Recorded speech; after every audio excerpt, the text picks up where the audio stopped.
பார்த்தீங்கன்னா ஆர்சிபி கிட்டேருந்து ஸ்டார்ட் பண்ணுவோம். நான் ஆல்ரெடி சொல்லியிருந்தேன் ஆர்சிபிக்கு அவ்வளோவா ரீடென்ஷனில் வேலையே இருக்காது. ஒரு வின்னிங் டீம் வந்து அவ்வளோவா கலைக்க மாட்டாங்க.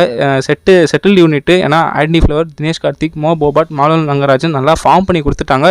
ஸோ ஆர்சிபிக்கு அந்த அளவுக்கு ப்ரெஷர் கிடையாது. அண்ட் ஆல்சோ அவங்களோட ஃபாரின் பிக்ஸுமே சூப்பராக இருக்குது. இந்தியன் பிக்ஸும் தரமாக இருக்குது. ஸோ அவங்களுக்கு ரிட்டென்ஷனில் பார்த்தீங்கன்னா இந்த என்ன சொல்கிறது டெம்பரரியாக ரிலீஸ் பண்ண 2 பிளேயர்ஸ் தாண்டி ஒரு கீ பிளேயர்னா அது லிவிங்ஸ்டன் தான் சொல்லுவேன். ஸோ அவங்களோட ரீடென்ஷன் ரிலீஸ் லிஸ்ட் பார்த்துருவோம். யார் ரீடைன் பண்ணியிருக்காங்க பார்த்தீங்கன்னா captain Patidar, Virat Kohli, Padikkal, Phil Salt, Jitesh Sharma, Krunal Pandya, Swapnil Singh, David, Shepherd, Jacob Bethell, Josh அர்லூர், Yash Dayal unexpected, Bhuvnesh Kumar, Nuwan Thushara, Rasikh Salam unexpected, Abhinandan Singh, Suyash Sharma. Release பண்ண லிஸ்ட்டு பார்த்தீங்கன்னா ஸ்வஸ்திக் சிக்காரா, டைமண்ட் பாலிஷ்னா டிகே ரிலீஸ் பண்ணிட்டாங்க. Mayank Agarwal, Tim Seifert, Liam Livingstone expected தான். Manoj Bhandage, Lungi Ngidi unexpected, Blessing Muzarabani, Mohit Rathee. So இதில் ஒரு பெரிய ரிலீஸ்னு பார்த்தீங்கன்னா வந்து லியாம் லிவிங்ஸ்டோனும் ஸ்வஸ்திக் சக்கரா தான் சொல்லுவேன். மற்றபடி எல்லாமே எக்ஸ்பெக்ட் தான். லிவிங்ஸ்டனுக்கு அங்கே இடம் இல்லை. நான் Bethell, David Shepherd okay. But Swastik Chikara நல்ல பிளேயர் தான்.